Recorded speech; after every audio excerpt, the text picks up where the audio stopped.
The national champion is clad in big orange. The pitch. Swing and a miss. That's the ball game. The national champion is clad in big orange. At Summit and Destiny have met 7 times before.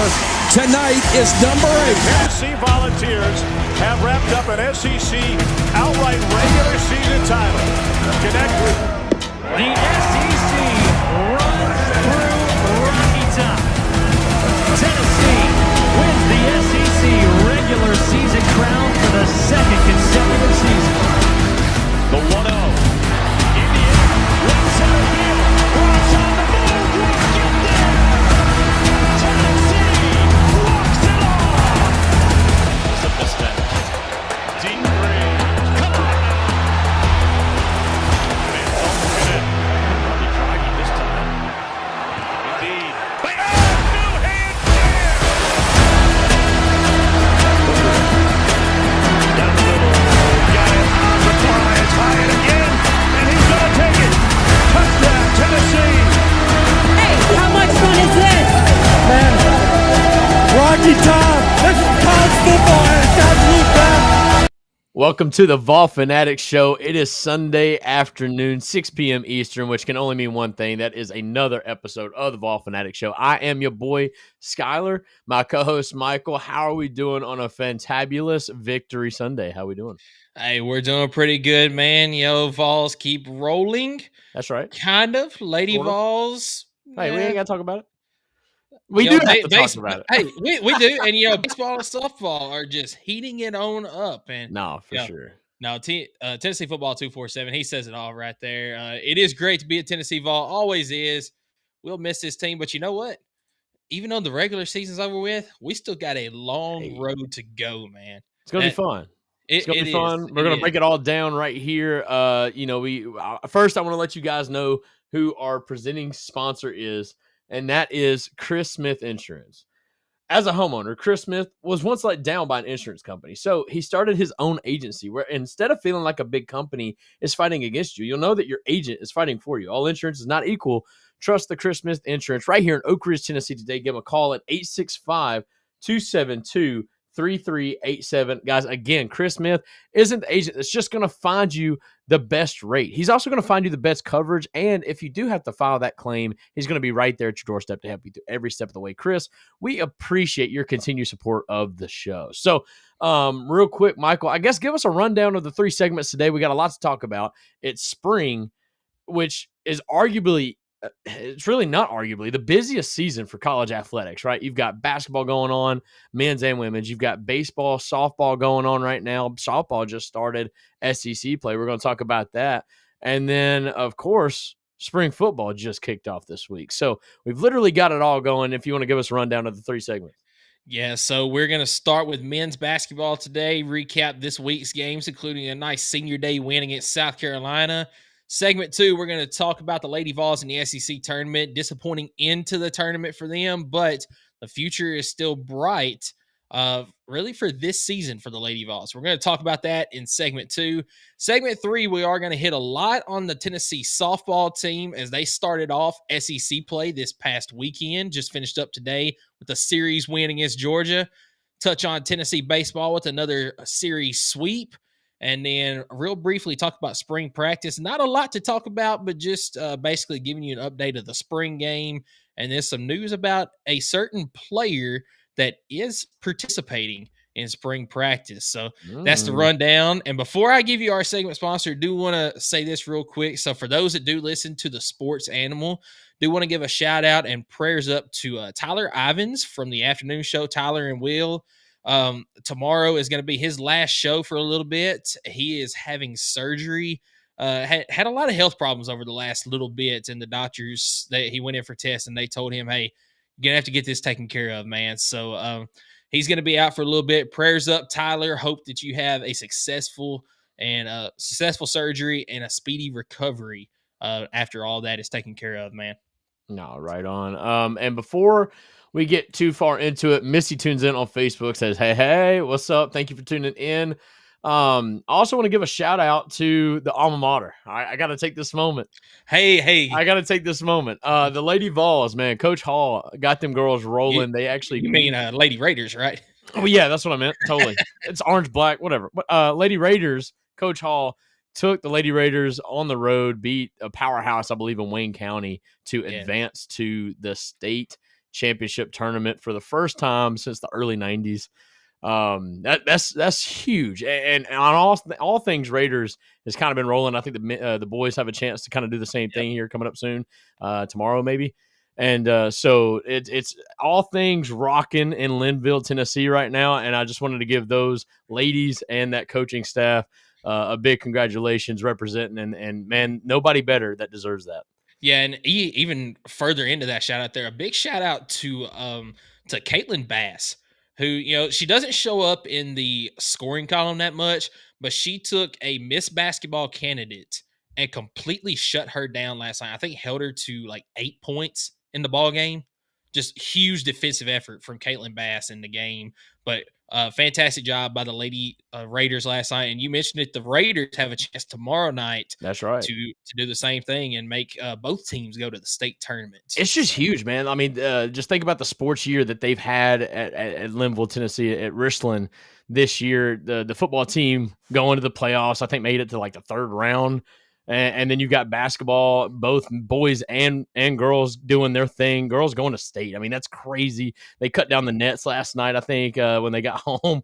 It was a cool sight to see. And then, of course, they've got big things coming up in baseball and softball as well. So, man, just everything rolling down there in Linville. It's awesome. They had a great game plan against Wayne County. They executed, and honestly, the scoreboard made it look easy. But I know it wasn't easy on them girls. They fought the big, tough game, and man, I'm supporting them. They got the bracket out. It's gonna be fun. March Madness is getting crazy. Here we go. Yeah, that's exactly right. But let's go ahead and get into some Vols sports. But before we do that, I want to give you our segment one sponsor, and that is Optimal Asbestos Services. Optimal Asbestos Services offers detailed asbestos inspections and air quality assessments. Whether you're looking to secure your home or workplace, you can trust Optimal Asbestos Services to deliver thorough and reliable solutions. You can call Jeff Mull at 865-223-3297 for your consultation today, or go on the web at optimalasbestosservices.com. So segment one, Skylar, we're going to talk about the men's first this week. Is not quite the start of the week that we wanted. Vols traveled down to the Grove, play against Ole Miss, and really should have won this game. They really should have. In the end, Ole Miss comes out with a 78-76 victory. Opening thoughts on this game? Yeah, as a Vol fan, this was so expected. Kind of like a letdown spot right after a big win. That's exactly what it was. Yeah, it was a letdown spot right after a big win. A game that you should have won, honestly, pretty easily. But you let a team who uncharacteristically doesn't rebound worth crap, and they end up out-rebounding you during this game, getting those second chance points. I'll say this, fast break points, they owned you in it. I mean, we didn't get really anything going on that end of the floor. Ole Miss, you got to credit to them. They defended home court. They did a great job. I think Tennessee, coming off such a high against Alabama, couldn't get refocused, take care of business on the road. I think this was a massive heartbreak in terms of a number one seed. I'm not going to say it's not over. I think there still is a chance, but you really put a lot of pressure on yourself in the SEC tournament this week with this loss, and I'm trying to get that first ever number one seed. Yeah, absolutely. And, you mentioned the most frustrating part about this game was a team that, if they're not dead last in the conference, they're right at the bottom in close. Rebounding. I think they are dead last.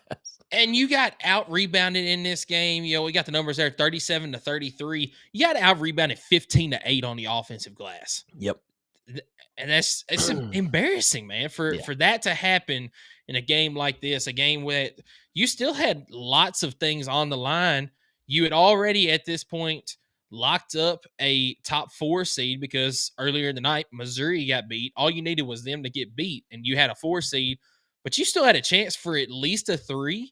And if everything worked out right, you could be the 2 seed in the SEC tournament. Now, Florida ended up winning, which that kind of took that away. But, yes, you're 100% right. Had the chance to win out and give yourself a chance at that 2 seed in the SEC tournament. But overall, man, it's, like I said, just a very common – it feels like a very common letdown spot. and across athletics where you do what you got to do. You maybe get that unexpected win to put yourself in a great position, and then you kind of just choke it away. But overall, like I said, I don't want to take any credit away from Ole Miss. I think they had a great game plan. They executed what they needed to do to beat Tennessee. Tennessee, again, wasn't terrible from the floor shooting, 46% from the field, 12 of 31. I do feel like we kind of jacked up a little bit, maybe too many threes in this game, but you were kind of trying to take what Ole Miss was giving you. And I think a smaller, guard-friendly Ole Miss team, but they had a guy that just kind of went crazy in that second half, if I'm not mistaken. What was his last? Yeah, it was Brakefield. Brakefield. I don't know why I was thinking. 19 points in the game, every single one of them in the second half. Was unstoppable. That dude was unstoppable. That's something that can't happen. And if it kind of shows signs that it's going to happen, we got to do better at making adjustments on the fly to make sure that we can stop that. I mean, he pretty much took over for Ole Miss, and I think he had like half the freaking second half points for Ole Miss, or really close to it. So I mean, it's just one of those things where you got to identify where you're getting beat and try to make those adjustments a little bit quicker. And Tennessee, man, they fell on the road and put a lot of pressure on themselves for senior day. Yeah, did it not kind of feel like the Kentucky matchup as far as how they lost this game? Because you mentioned it, they took what Ole Miss gave them, which was the 3-point shots.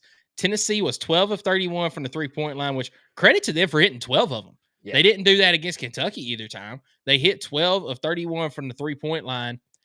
But listen to the points in the paint difference. Ole Miss, 46 points in the paint in this game. 31 of 68 shooting, 5 of 19 from the 3-point line. Tennessee points in the paint, 20. 20 of their 76 points came in the paint. And what did we say earlier in the year for Tennessee to have success they had to do? You have to be at least as close to halfway as you can with points in the paint. Yeah. Whatever your total is, you have to have close to half of that being in the paint. And they didn't do that in this game.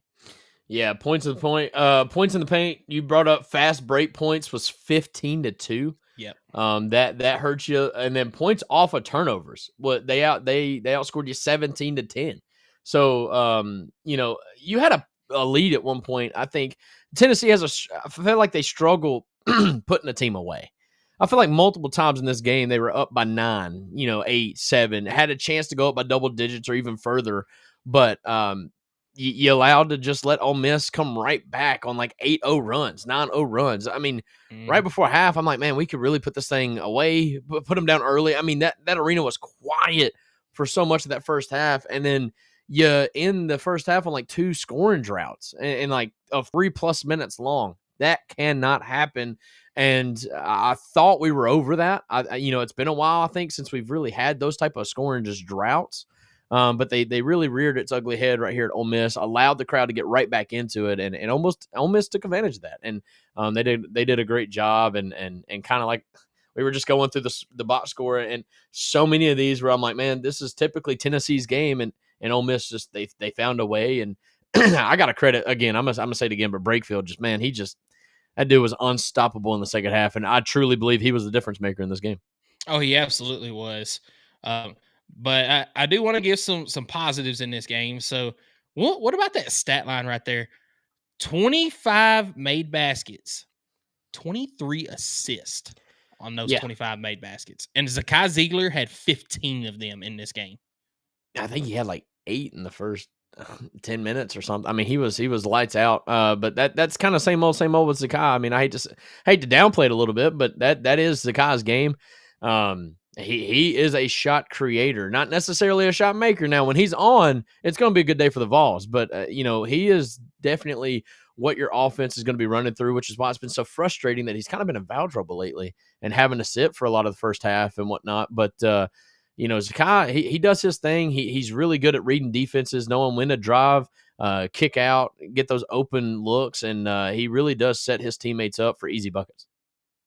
Yeah, so just looking at Tennessee's record book, so 15 assists in the game is second all time. He tied his own record of 15 in the game. Guess who has the most assists in the game in Tennessee history?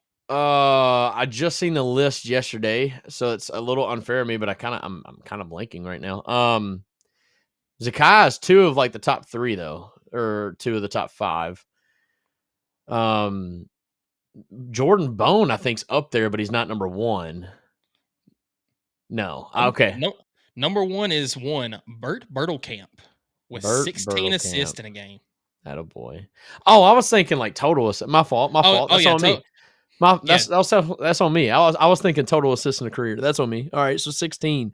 Attaboy, Bert. Yeah. I mean, total assists in a career. I've got those numbers too. And number 1 on the list is Johnny Darden. And Zakai Ziegler is only 19 off from that record of assist in a career. So, I mean, Tennessee plays a couple more games. He very well could be the all-time assist leader in Tennessee history. But, going back to this game, another positive in this game, Jordan Gainey with 17 points in the game. 4 of 9 shooting, all of those from the 3-point line, 5 of 7 from the free throw line. I'm glad to see him stepping up in a road game. I mean, he did earlier this year against Illinois, but the road games where Jordan Gainey steps up is few and far between. Most of the time when he shows up and does his thing, it's at home. And to see him step up on a night when Tennessee really needed him to, that was a big positive in this game. You want to know another little minor, I guess, if we're taking positives? Darlington DeBar hitting some shots. I feel like this kind of game, another one of those games where he came out, hit some threes. I think he hit 1 or 2 of them. He hit one of 2, a 3, and 2 of 3 from the field. He got 7 total points. Those, I mean, that's not big numbers, but that's coming from a guy who hasn't really gotten the chance to really prove himself this year. And he was a big scorer. I mean, he averaged dang near 20 points a game last year. So you thought you were getting another big scorer in Darlington DeBar, but I mean, it's just another rotational piece. I mean, we're playing with 7, 8 men at times. So I mean, to have him kind of just pitch in a little bit at a time, I think that's going to be very crucial in tournament play, especially SEC, and then of course the big dance. But Darlington DeBar coming out, hitting some shots, and looking good, looking a little bit more confident out there on the floor. Yeah, absolutely. And every little bit that you get from him, that you get from Cade Phillips, and even from Bishop Boswell, man, every little bit that you get from these guys is going to help going forward. 100%. But, we mentioned that we very much felt last week like it could have been a trap game. It was, but it's not the end of the world because Tennessee's still locked up the number 4 seed, as I mentioned earlier, with this game because Missouri got beat, but officially locked it up yesterday on Senior Day with this 10-point victory against South Carolina. A lot to talk about in this game, just on the court, off the court. You say Chaz Lanier, 23 points on the night, had a really good second half. Did he score in the first half, or was it like maybe 4 points, something like that in the first half? It wasn't many. Yeah, he scored. No, Chaz Lanier.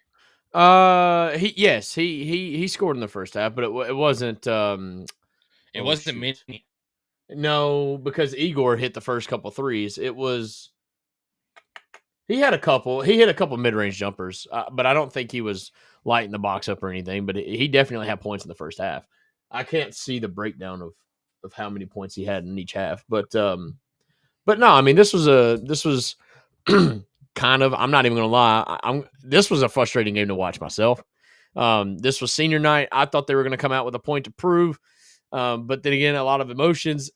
At the end of the day, they still won by 10, right? But this was a tie ball game at halftime. This was another. Go ahead.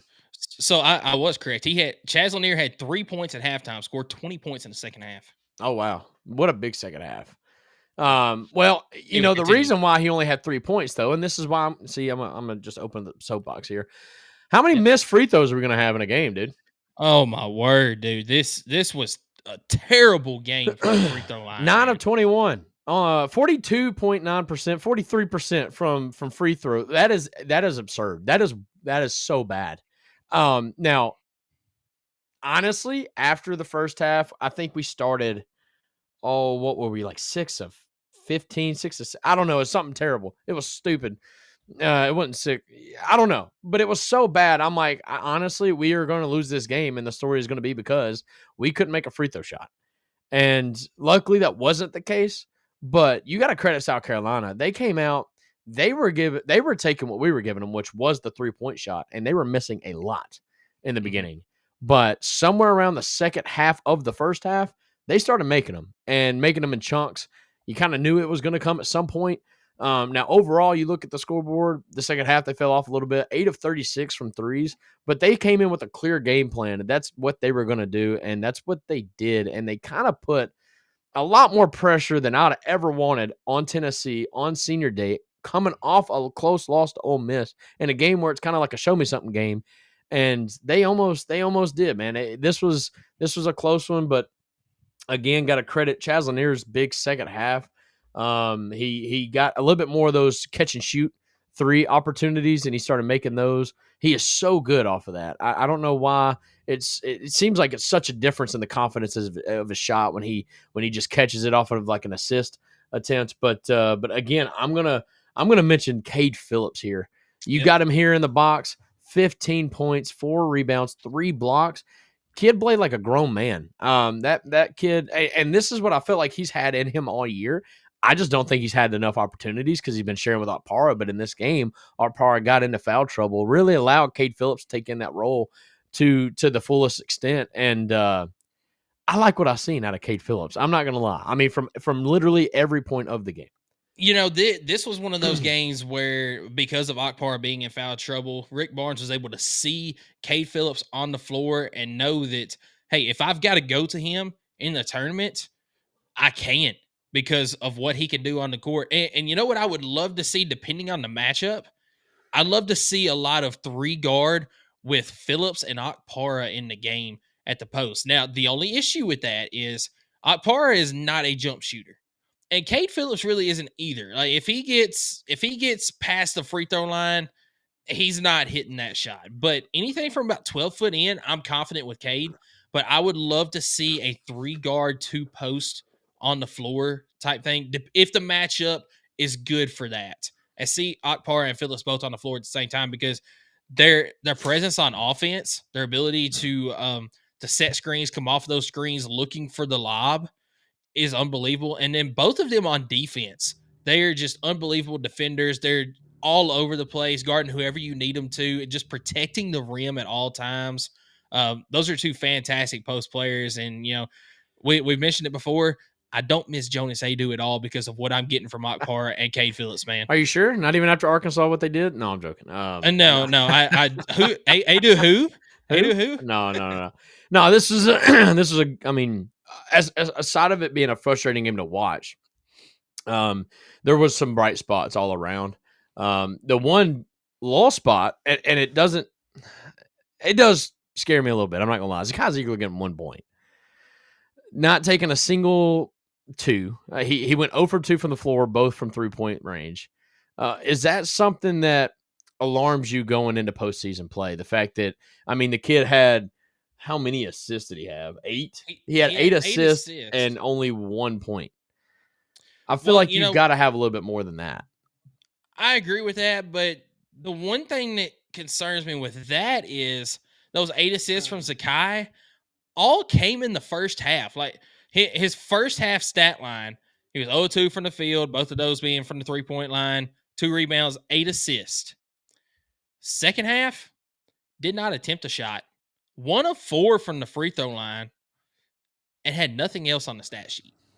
That is what concerns me, is the fact that, you know, nothing else happened with Zakai after halftime. But, you know, I think we've seen a couple of down games from Zakai. Yeah. And that's not something that we've seen all season long. I think that once we get into the SEC tournaments, he's going to get his confidence back, and we're going to have him at full speed for the NCAA tournament. So I'm not terribly concerned about it. If we see another game or 2 like that in the SEC tournament, am I concerned? Yeah, I'm starting to get concerned about it. But, you know, as long as he's still generating shots by, you know, getting those assists, I'm not too concerned about it, because, you know, we've mentioned it many times, and so is a lot of other people. Any point that you get from Zakai Ziegler is a bonus. Just as long as he is, you know, generating those points by getting assists, Yeah. That is what we're looking for from Zakai. Yeah, it was good to see Igor get back into double digits. He chipped in 13 points, looked pretty good. 5 of 10 from the field, 2 of 5 from 3. That's kind of what you want from him, right? He did have a couple of assists, he had 5 rebounds. So I think it was really good to get that kind of gameplay back from Igor, because I still think your 2 best scorers in the game, correct me if I'm wrong, is Shaz Lanier and Igor Milicic. That is your 2 best scorers. And then from there, I would probably go Gainey, Zakai, and then the field, at that point. But I think if you can get double digits from Lanier, from Igor, from Gainey, who chipped in 10 points in this game, that's kind of your bread and butter, I would say, formula or recipe for this team to do just enough on the offense. Defensively, they're going to be just fine with Meshack and Ziegler locking down, Cade Phillips, Akpar, you name it. They're going to get their blocks at the rim. Just got to stay out of foul trouble. But overall, I think you've seen exactly what you need to see out of each player. It's now time to put it all together. It's time to now bust your butt off this week. Get ready for, I believe it's going to be Friday, when, if it was chalk, you'd be playing, I think, A&M in the bracket. But, of course, we know it's the SEC. It's probably not going to be chalk. Who knows who you're going to be playing when it comes time to Friday, but that's not what you're worried about. You're worried about getting your mind right, your body right, getting a game plan together, and going to show out are they in Nashville for the SEC tournament? Yeah, it's in Nashville. Right on. So kind of like home court here. You gotta go take care of it. Yeah, so before we get into talking about the tournament a little bit, just want to give a shout out to the seniors on this team, is kind of going more off the court type stuff. A lot of seniors on this team that got recognized on Saturdays. You've got those that receive a lot of playing time. You got Darla Stone Dubar. Obviously, it hasn't been the season that he probably expected, but he was all positive. He said he has absolutely loved his experience on Rocky Top so far. Loves the teammates, coaches, culture, all that. Igor Milicic, he's also a senior. Chaz Lanier, and then Jordan Gainey. And then the 2 big ones, Zakai Ziegler and Jemai Meshack. All of these guys are going to be missed for what they have done for Tennessee so far, but especially what Meshack and Ziegler have done, 4 years that they've been here together, and things that they've done on and off the court. I don't know what their exact stats would be as far as their win-loss and all that, but they've got to be one of the, on up there is probably the best winning percentage as a duo in Tennessee history. And so, I've got a question. They've gone to 2 Sweet 16s and an Elite 8 so far, and who knows where they're going to be this year. They've done, obviously, it's 2 generational players, and I hate to throw that. I feel like that is overused, but Zakai and Meshack, Zakai for the 4 years.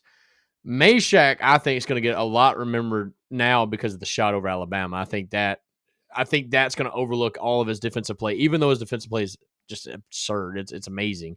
But I think Jemai Meshack, people are going to think of that buzzer beater at Alabama, and I think that's okay, right? Yeah. But is it a foregone conclusion that Zakai Ziegler's done at Tennessee? It depends if the NCAA allows a 5th year, because Zakai does not have a COVID year. Yes, he came in at 21, and I understand that he played some games for the ACL, but he did tear an ACL. I just feel like, but he played more than the allotted amount of games to be able to have a red shirt. Because this was like deep into conference play that he tore his ACL. It was. So, I think there was only like 3 or 4 weeks left in the season. So yeah, so he's not able to get a medical red shirt there. But the NCAA is looking into possibly allowing a 5th year of eligibility for athletes. And if that happens, he has said, I'm coming back for a 5th year. And then he was asked a question by Jimmy Himes, what about a 6th year? He said, not a chance. Yeah, he said, I just don't think I can do it. No, I just didn't know. I mean, with the NCAA and the way that I feel like the kids have been winning lawsuits left and right over them, I just didn't know if it was even a chance that he could come back. I would personally love for him to come back, but it's because I honestly don't know who's going to be on the team next year. But Big Orange tunes in. He said, Tennessee baseball has become my second favorite sport aside from football. you let me catch a non-Tennessee fan trying to bandwagon on our ball. I heard that, man. But we're going to talk baseball here in a little bit. They got a big win over the weekend, 3 of them. So yeah, and then cannot forget about one senior who, a walk-on, but is giving his all for Tennessee while he's been there. Grant Hurst, man. And just for the record, that was a goaltend. That 100%. was absolutely a goaltend 100%. at the end that did not get called. He should have had 2 points on the board. 100%. But he got to score in the season though. Like he scored earlier in the year and not too long ago actually. So he got some points. He got some minutes in. And I love when he did score. I can't remember what game it was, but like the the bench went crazy. So no, man. Hats off to the seniors. I think you look back at the season. What'd you go? 24-6. What's the total? 25-6. I believe 25-6. 7. It's not 7. It was definitely 6. 25-6. 12-6 in SEC play. Yeah, I would take that every year, 100%. I mean, we were talking preseason. What are our expectations? And I think we literally hit it. I think this is kind of, if not even maybe even a little bit better than my expectations. I mean, it's basketball. There's very slim chance you go through undefeated. You look at Auburn, man. Even most people thought they were the best team in the country, and they had a bad week after they won. After they clinched the SEC, they lost 2 in a row. It just shows that throughout the grind of what is a 35, 36 game stretch, man, to stay at the top it's pretty impossible. But what Tennessee's been able to do, coming off of losses, coming off of wins and whatnot. I mean, they finished the season beating 8 of your last 10 opponents, and that includes wins over Florida, Missouri, Alabama. Big opponents. I think you had a revenge game over Vanderbilt. That ended up being a really big. So, I mean, you had really big wins. I think if you had a second chance at Auburn, I think that would have been a really good game too. I don't know. I just Tennessee, man, overall, the seniors, I think that we sent them out on the right way, but I don't think it's fair to say that we've sent them out yet. I think there's still work to be done, and we got to go achieve that. And I'm of the opinion, I don't know, I want to kind of get your thoughts on this. I want to see our team go out there and play our hearts out for the SEC tournament. I don't want to see us go out there, lose the first game, and then just say, all right, we're putting all of our eggs in the basket for the March Madness. I get it. We did it last year and we went to the Elite 8, but I just would rather see my team play as hard as they can every single game, every single opportunity they have, and I wish they'd take advantage of that. What are your thoughts? So, yes, I want to see them go out there and give it everything that they have in the game that they play. If you get beat that game, oh well. Right. That is my thought on it. So, but as long as you go out and you compete, I'm happy with it. Don't go out. You can't help if you face a Kentucky that's shooting 60% from 3. I get that, but I don't want to see my team lay over because they're just putting all the eggs in one basket. Yes, don't go out and lay an egg like you did last year against Mississippi State. That was embarrassing. Right. That game last year in Nashville. Go out there. You're going to play either Texas A&M or the winner of Vanderbilt, Texas. Whoever wins that. So it's either Vanderbilt or A&M. Probably, yeah, the way Texas is going right now. And you have beat both of them so far this season. Vanderbilt got you once, but you got them the second time. You got A&M in College Station. So A&M's going to be looking for some revenge. That's right. This is a neutral site game, though. It is a game that you can absolutely win. Try to get that to that semifinal game against either Auburn or Ole Miss or Arkansas. Exactly. So, I think getting to the semifinal game is so clutch. One, I think you've secured a 2 seed. I don't think that's a problem. Yeah. But if you want any argument of, I'm going to say they're going to fall out of the top 4 in the next ranking. Yeah. Yeah, Florida's jumped them at this point. Not Alabama? You don't think both of them? No. Not even after Bama's win over Auburn? No. Okay. So then at that point, you got to do better than Florida in the SEC championship. I don't think it's going to be I don't know. I don't know how much they're going to rate because a lot of times they kind of make it sound like the tournament doesn't really do much for your seeding. But if you want a chance at that number 1 seed, you got to make it to the semifinals. Hope that Florida doesn't.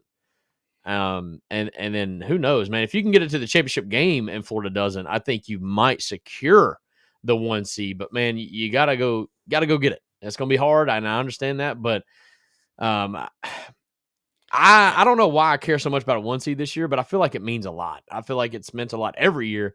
But for some reason this year more than most, I think it really, really, really would help you as far as your seeding. And I tell you why you probably feel like that is because if you don't get a 1 seed this year, are you ever going to get a 1 seed? That's almost what it feels like at this point. This is the year. If you're going to get a 1 seed, it is this year, because looking at the future, you're graduating Zakai, you're graduating Jemai, and you've got all this talent on the roster that you're graduating.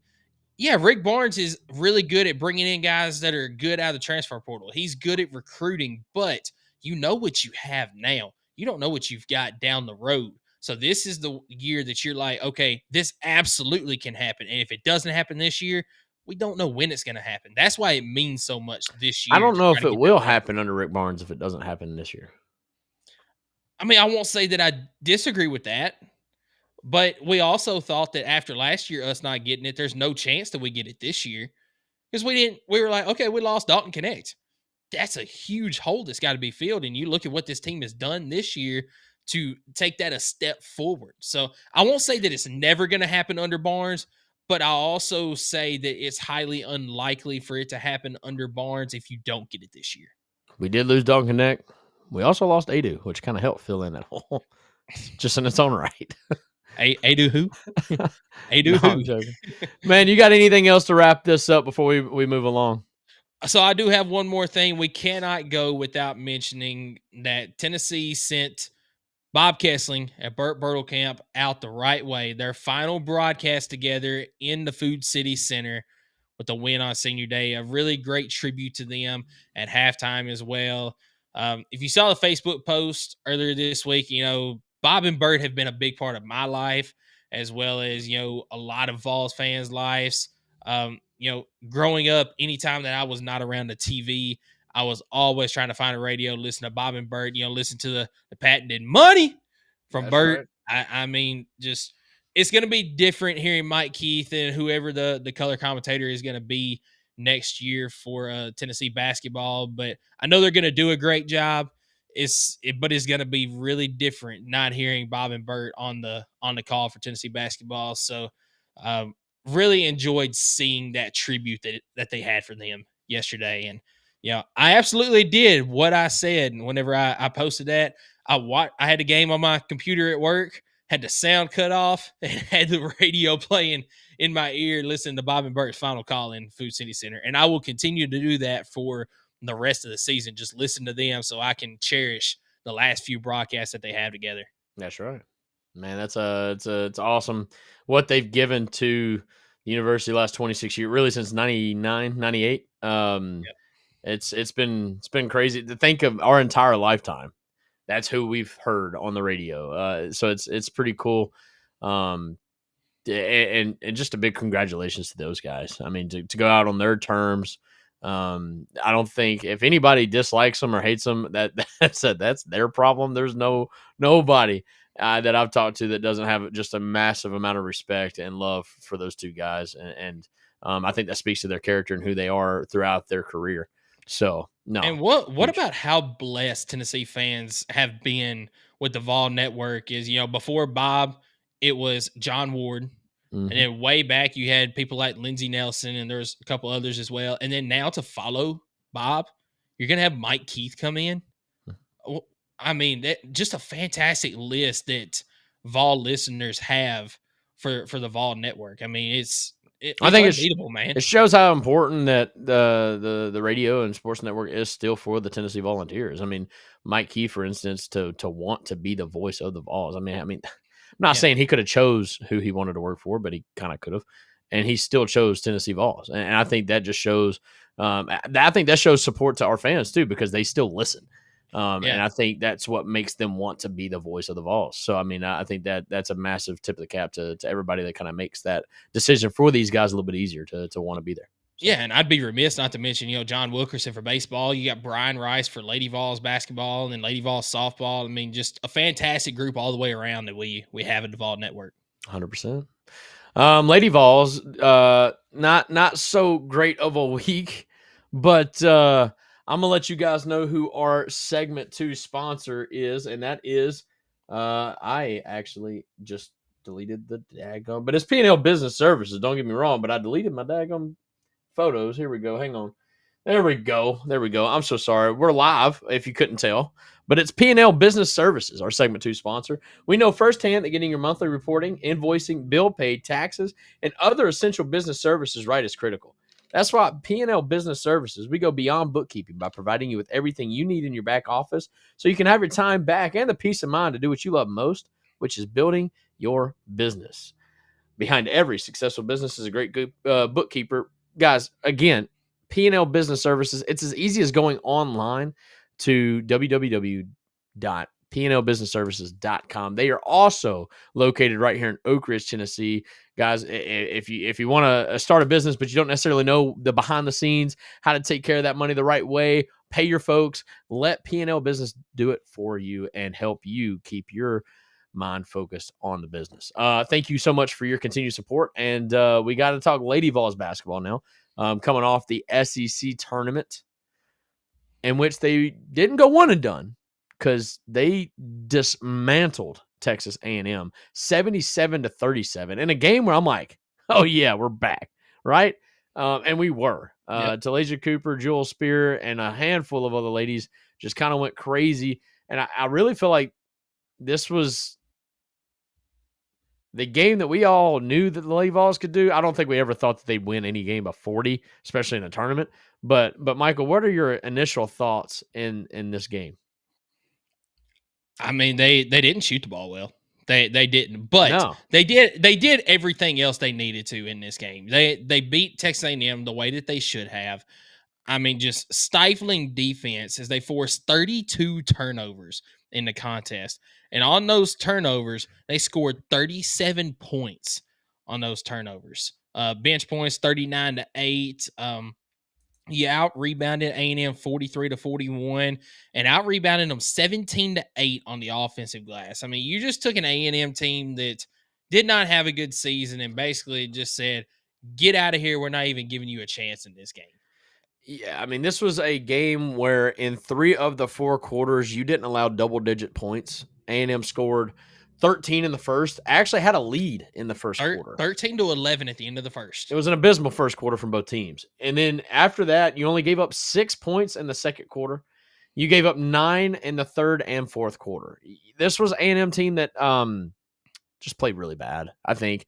Lack of discipline, lack of concentration, focus, whatever you want to call it. I mean, there was like 3 or 4 instances where we would score and they would go to inbound the ball and they just throw it right back to us.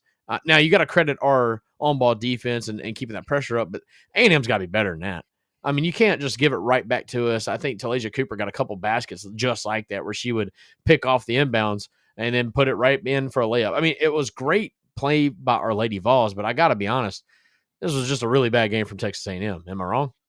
No, you're 100% right. I mean, you only had one player for A&M in double figures. That was Sahara Jones with 16 points and 13 rebounds. She did all that she could in this game. But the next highest scorer only had 4 points. There was 3 girls for A&M that had 4 points. You had 1 with 3 points, and then 3 more with 2 points in the game. And that's just not going to get it done. But it was a Lady Vols team that after that first quarter, when they picked up the pressure, you could tell A&M's legs were just dead tired by the time the second half rolled around. I mean, they only played 8 people in the entire game. And, I mean, minutes-wise, you had Kent with 35 minutes, Jones with 31 minutes, Williams with 32 minutes. And that's just not a recipe for success whenever you've got players on Tennessee side that the most minutes played in the game was 23 minutes by Jewel Spear and by Talasia Cooper. Now, again, that was a little bit easier in the second half when they were up by so big and they could. Was, yeah. Yeah. But I agree with you. I mean, Texas A&M total only had 8 players. They had 3 people come off the bench. That was it. Yeah. So, I mean, you kind of know that when Lady Vols get to play a team kind of like that, you got to make sure you survive their best shot, right? Because you can't let them get out too far ahead. But if you can keep up with them punch for punch through the first half of the game, you like your chances, mentally, physically, conditionally, whatnot, because you're substituting 10 to 15 players, and so you're staying fresh throughout the entire game. And this game, like you said, you kind of just see the demeanor. But I got to agree with you. This wasn't really good game offensively for us either. This was a fantastic defensive game. Terrible. Well, I won't say terrible, but not a good offensive game. But it was kind of, 8 of 36 from 3, 22%. And I will say you did hit your free throws, 13 of 16 for the most part. Yeah, a lot of rebounds. See, this is where you know it's a bad shooting day. 43 rebounds to Texas A&M's 41 rebounds. So, 84 rebounds in total because you took 80 shots, only made 28 of them. You're 35% from the field.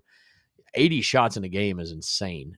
It just goes to show that a lot of second chance opportunities, a lot of breakdowns, very fast pace of play. But overall, like I said, I'm not going to sit here and beat a dead horse, but Lady Vols took care of business. Wasn't necessarily the prettiest, but it does look like it was a 40-point blowout. Let's call it what it is. Yeah, I do want to give a shout out to Edie Darby in this game as she got in garbage time and knocked down a 3 from the logo there late in the second half. Just, nothing but net.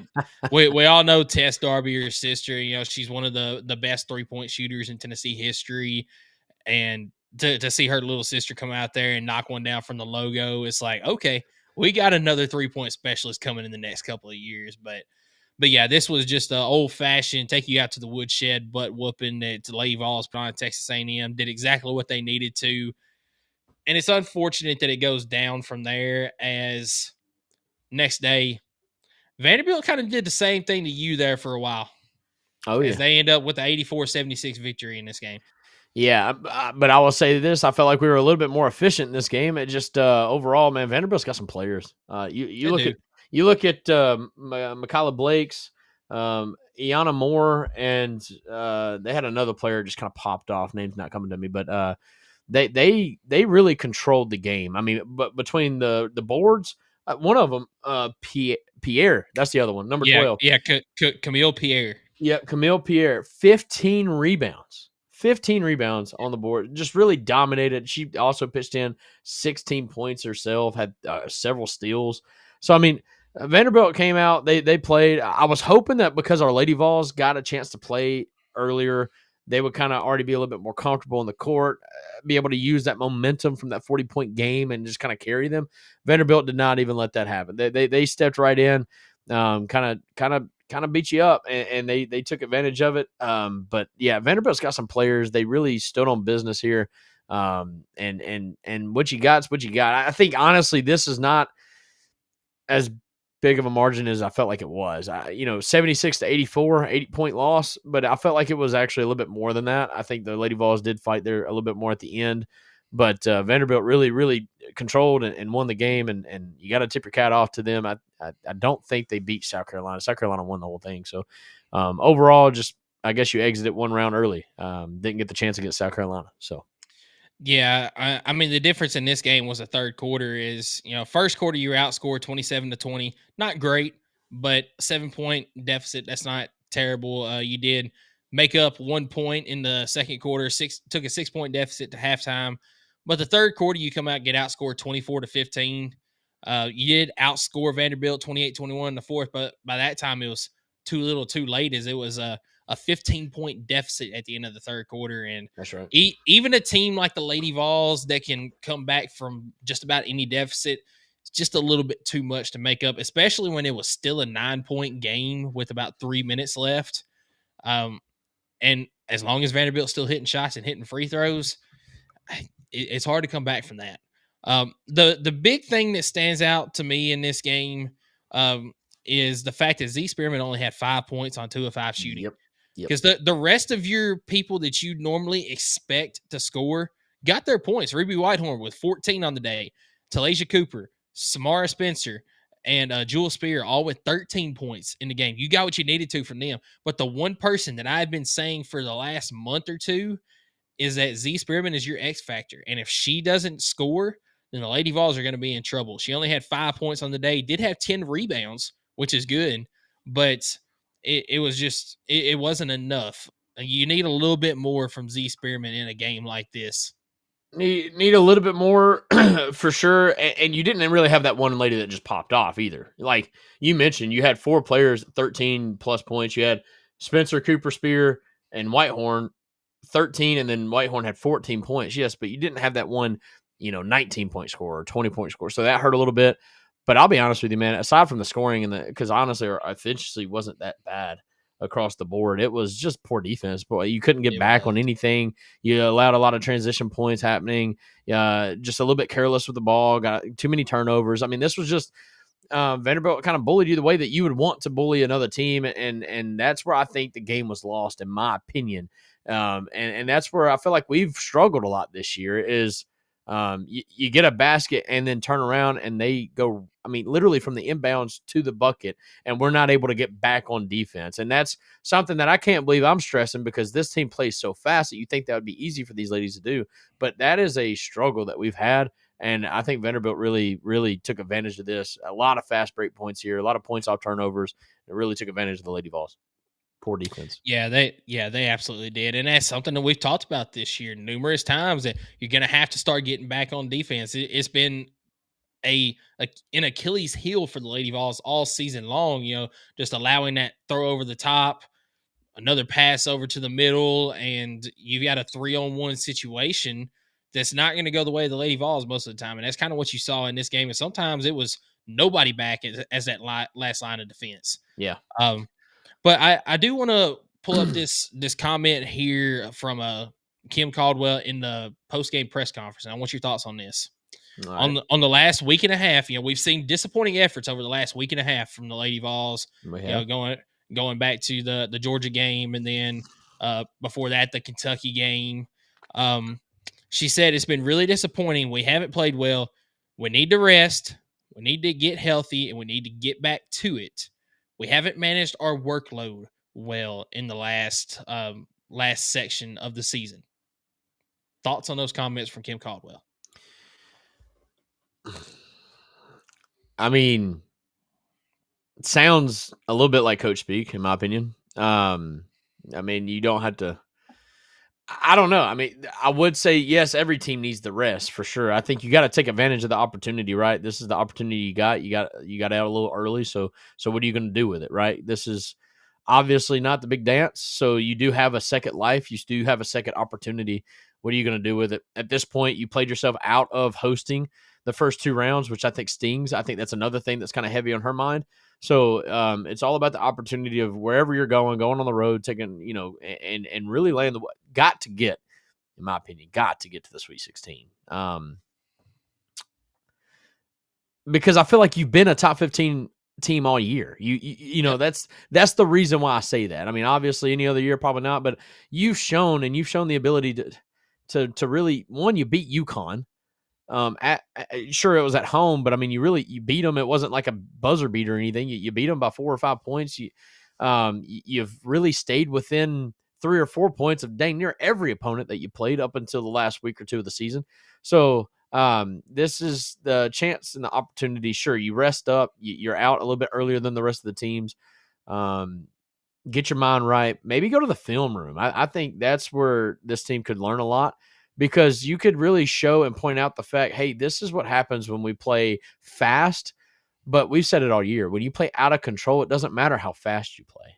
And so I wish these ladies would kind of get the grasp of that and show them, okay, here's the difference in playing fast and under control, and look at the difference in the output that we're doing.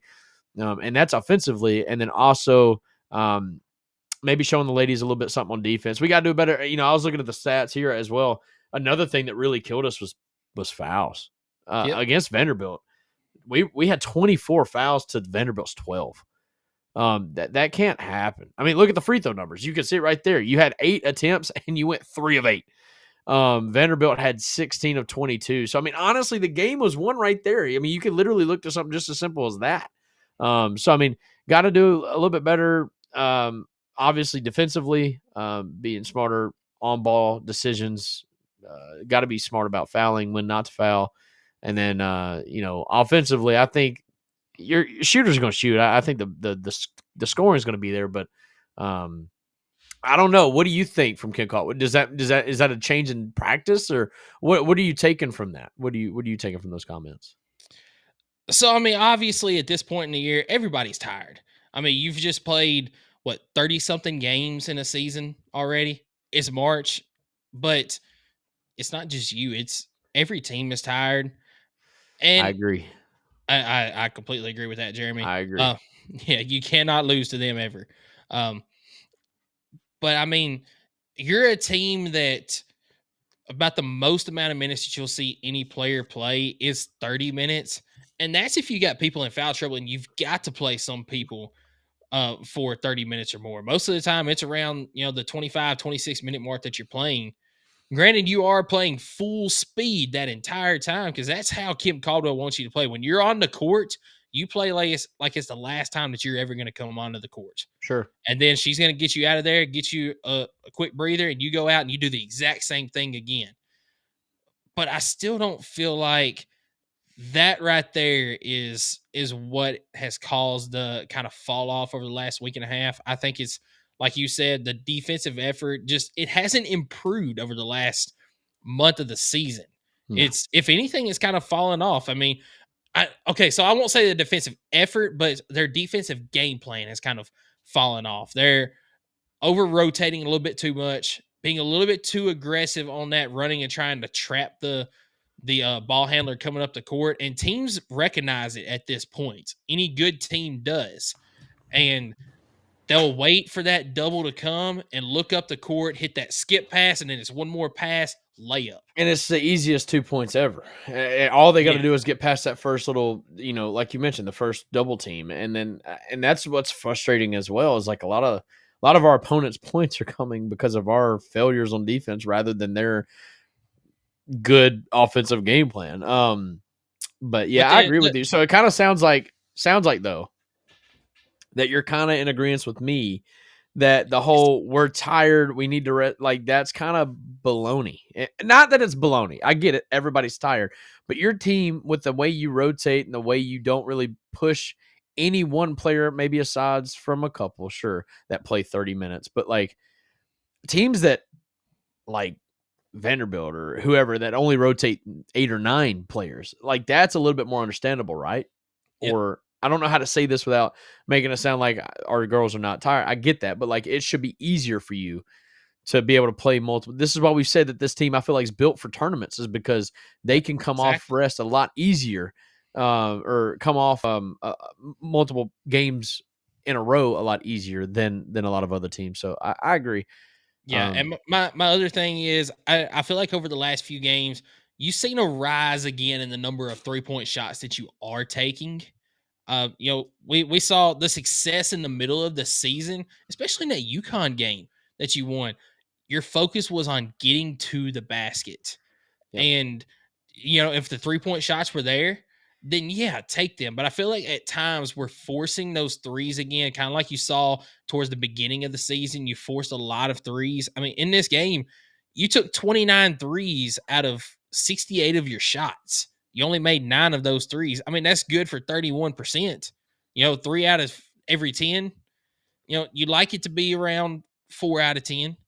So, I mean, not terrible, but I feel like you're taking a little bit too many 3-point shots. I would agree with that 100%, because I feel like you have so many good offensive players that can kind of get muddy in the paint, and they are really good at finishing. Z Spearman is really good at second chance points, especially, right there at the rim, getting the rebound, putting it right back up. Talasia Cooper can score from anywhere. And Ruby Whitehorn. I was about to say, is probably one of your best drivers that can finish a layup anywhere. Now, Ruby Whitehorn, again, kind of gets into foul trouble a lot, but like she's one of the better offensive players that we have that can just drive to the paint, score anywhere. And I don't know. That's just a little bit of struggle that I have from this team. Is it's just they're so inconsistent, but I guess that's just kind of that comes with the game plan that is Kim Caldwell. Yeah, absolutely. So Lady Vols, they do get their rest right now, as you get the week off this week. Obviously, they're going to be practicing some, but this is the chance to get your rest, get some players healed up, because we were concerned about Talasia Cooper coming into the week. She didn't look like she was hurt at all, but she probably is hurting some, and this is her chance, along with everybody else, to get that rest. A week from today, you'll have Selection Sunday. Find out where you go. We mentioned it. Lady Vols have fallen off the 4 line, so they're not going to be a top 16 seed, which will host. They might even be a 6 seed coming into this. It could be. I mean, we'll see. I do think that whatever region, whatever bracket gets the Lady Vols, the number 1, 2, 3, and 4 seeds, they're not going to be happy about it because they don't want to see a number 6 seed Tennessee coming to them in the NCAA tournament. It doesn't matter who our coach, who our players are. They don't want to see Lady Vols in their bracket, period. No, that's exactly right. I mean, but here's my thing about the way that this season is ended. I've seen a lot of people that are really down on Kim Caldwell now. Look, this is her first season, and this is I'm not down on Kim Caldwell. No, this is honestly a much better season than I was expecting. I expected this season to be a kind of feeling out process just to see if this system is going to work. Spoiler alert, the system is going to work, and it's only going to get better over the coming years. This season, whatever you she get has one of the top recruiting classes too. So I mean, exactly. Yeah. That's what I say. It's only going to get better at this point. So this season, whatever you get in the postseason is just an absolute bonus at this point after the regular season. And I'll say this, in basketball, you know how it is. Recruiting classes matter a lot more in the immediate future than it would ever in football. Because more chances than not, you get a big-time all-star, 5-star player in a recruiting class. They're playing as a freshman. I don't care who you know, that it's going to happen. You know, football, they could redshirt, whatever, and it could be 2 or 3 years before you really see them make an impact on the field. It's not that way in basketball. It's really not that way in baseball, too, sometimes. I mean, you're seeing right now Levi Clark. So, no, I think I'm not down on Kim Caldwell. She just had her first kid in the middle of the season and came back within like 3 or 4 days to be on the bench. That was insane. She showed me everything I need to know about her commitment to the team, and I think the team has shown me their buy-in to the coach. That's all I need to see. Danny White hired the right person. It's just you gotta let it all play out, right? So, but I just want to make sure that our focus is there. Our effort is there, our energy, everything's put in the right spots. I just don't want it to look like that we're quitting or anything like that. And I'm not seeing that. I just don't want it to ever look like that. You know, like the A&M against Lady Vols, right? But I also don't want to see a first or second round exit either of this tournament. I mean, I think we are a much better team than that. But who knows? We'll see. I mean, I agree with you. I expect a Sweet 16 exit. Do I think you can win that Sweet 16? Yes, but I'm not going to put Elite 8 type expectations on this team just because it is the first year under Kim Caldwell. I mean, coming into the season, I said, if we make the second round, I will be extremely happy with this season. You've played like a top 16 team this year. At times, you've played like a top 10 team. So that would put you in the Elite 8 to Sweet 16, something like that. As long as you make the Sweet 16, I consider this season a booming success. Right on. Well, we've laid out our expectations, and we both agree Sweet 16 is where we want it to be. So, and that's not to discredit round 32. I just feel like we've been a top 15 team the entire year up until the final week of the season, I would say. So, all right, we're rolling on to the final segment. It's been a long one today. I appreciate you guys tuning in, but we're rolling into the final segment. Michael, you want to let us know who our segment 3 sponsor is before we talk some spring sports? Yeah, our segment 3 sponsor, it is Kaizen Painting. Do you want a colorful life? Kaizen is a painting and drywall company that provides residential, commercial, exterior, and interior services. At Kaizen Painting, we understand the importance of a beautifully painted home and properly installed and repaired drywall. We're here to bring your vision to life. We care about providing you with a personalized, efficient, and quality service. If you live in Knoxville and surroundings, contact us for a free estimate at kaizenpainting.com. Color your life the Kaizen way. So we'll start off with Tennessee softball. Talk a little bit about them, as this was opening weekend of the conference slate for Tennessee softball. And so I don't have the graphics this week, but I will, starting next week, have graphics for the baseball and the softball. But started off the weekend with a nice 6-1 victory over Georgia. This game down in Athens. What were your thoughts on the game on Friday? I didn't catch it, but them beating Georgia on the road. Georgia's not a bad team, by the way. They're ranked, I think, 14th in the country at the moment. So going on the road, Carlin Pickens doing her thing, pretty much controlled the game. It was everything that you could really expect from the Lady Vols, coming out in the SEC opener and controlled the game. I think they did a really good job taking care of business, handling it on the road, and you had to know that the series is not going to be necessarily so easy. Georgia did come back in the game too, but no, game one. I mean, overall was pretty much. I don't want to say chalk, but man, the expectations were met. Defense played good. Carlin Pickens pitched amazing, and then the offense did just enough to get the job done. So I mean, overall, man, I guess I will say it was everything I could have expected in game one. Yeah, absolutely. And you saw kind of a balanced scoring effort from the Lady Vols. You put up one run in the first, second, and third innings. Nothing in the fourth and the fifth, but then one in the sixth and two in the top of the seventh to finish out with 6 runs in the game. As looks like Taylor Panel had an RBI on the day. Laura Mueller had an RBI. Sophia Nugent had 2 RBIs, one of them being a home run in the game. And Gabby Leach also 2 for 4 in the game with 2 RBIs, one of those also being a home run. You mentioned Carlin Pickens, just another Carlin Pickens type effort on the mound, and she only gave up 2 hits, 1 run, 2 walks, 9 strikeouts. Just a great overall effort in game one for the Lady Vols. It was great. Not so much in game two, unfortunately, as Georgia did get the win in game two. It was, I believe, a 3-4 loss. It was a good comeback opportunity. Man, I love the fight that I seen in this game, but the Lady Vols did fall again 3-4 in game two. You had to know Georgia was going to try to protect home field a little bit, right? So, well, it did also go to 9 innings. So I mean, it was a great game to watch. Sage Margetko, she came in to pitch the final inning. It looks like is Carlin Pickens did get the loss in the game. Yep. But it was another game that Tennessee played well. They did, but like you mentioned, you knew that Georgia was going to come back and they were going to get one in this game. But Taylor Panel had a double with 3 RBIs in this game.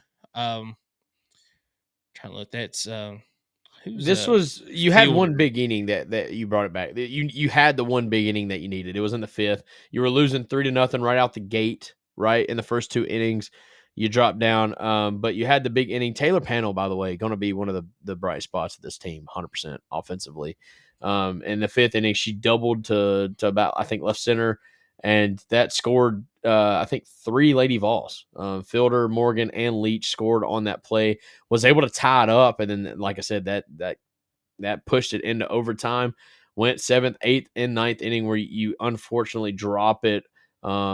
And you got multiple folks on base. You gave up a base hit. That's what happens, right?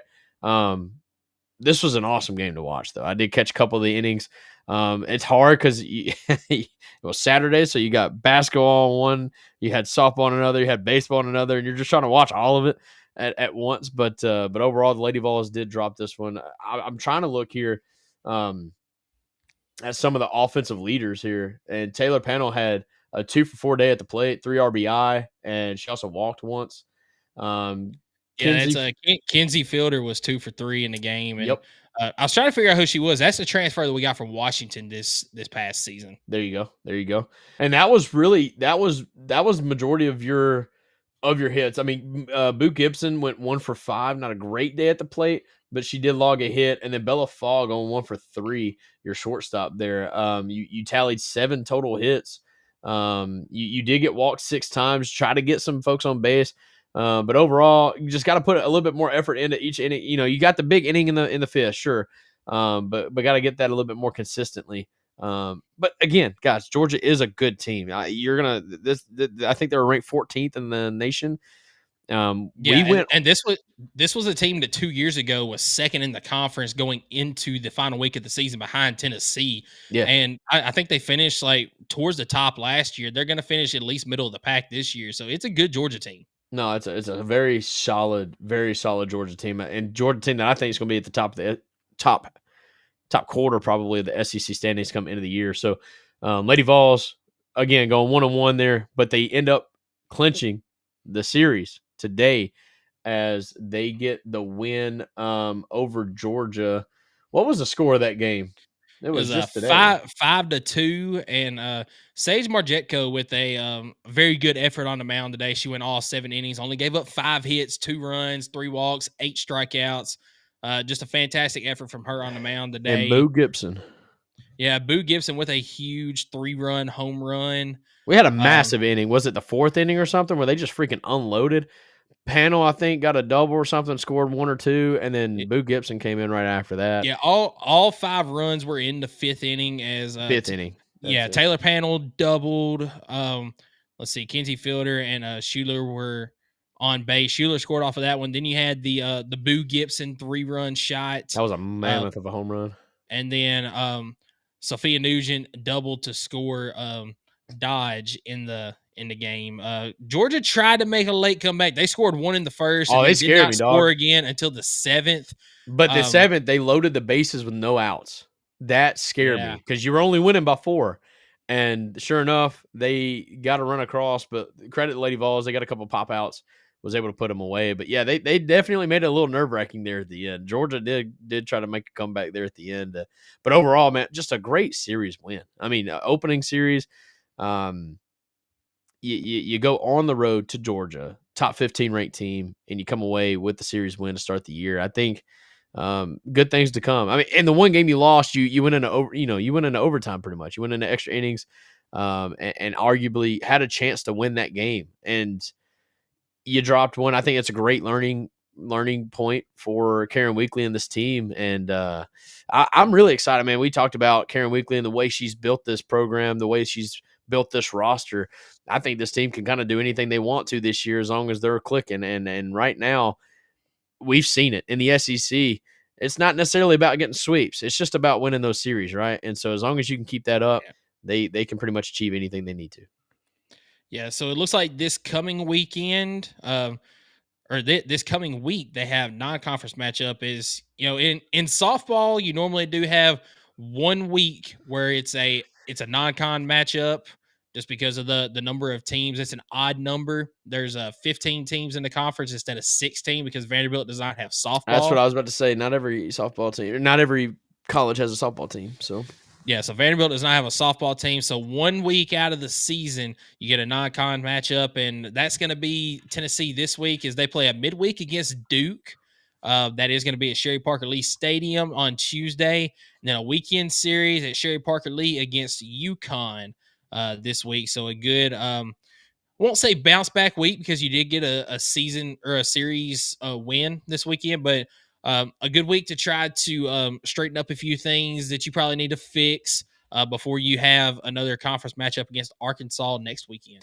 Yeah, I'd like to see the bats come alive just a little bit more, not necessarily rely on the big inning. You know what I mean? Because we've had to rely on that big inning. I'd like to kind of see us maybe just put up a little bit more crooked numbers and multiple innings in a game. That's kind of my goal. But yeah, you nailed it.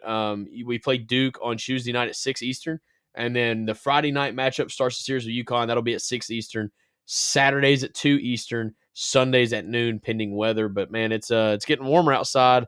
I think it's getting really close to that baseball, softball type weather out there. Today was a beautiful day, and it was a great day to beat Georgia. That's what I'll tell you, even in the weather delay that they had down there in Athens. So, but no, what a win for the Lady Vols. And I guess if you want to, we can turn it over real quickly to the baseball team. Still putting up lots of runs. Man, they played Radford in the midweek on Tuesday. They had 2 midweek games. Man. And this was a frustrating game in my opinion until it wasn't. Radford put up a hell of a fight. Excuse my language, but man, it was like 9-9 at one point in the 5th inning. And then Tennessee puts up 11 in the 7th to put it in a run rule, mercy rule. I mean, just this team, this offense is insane.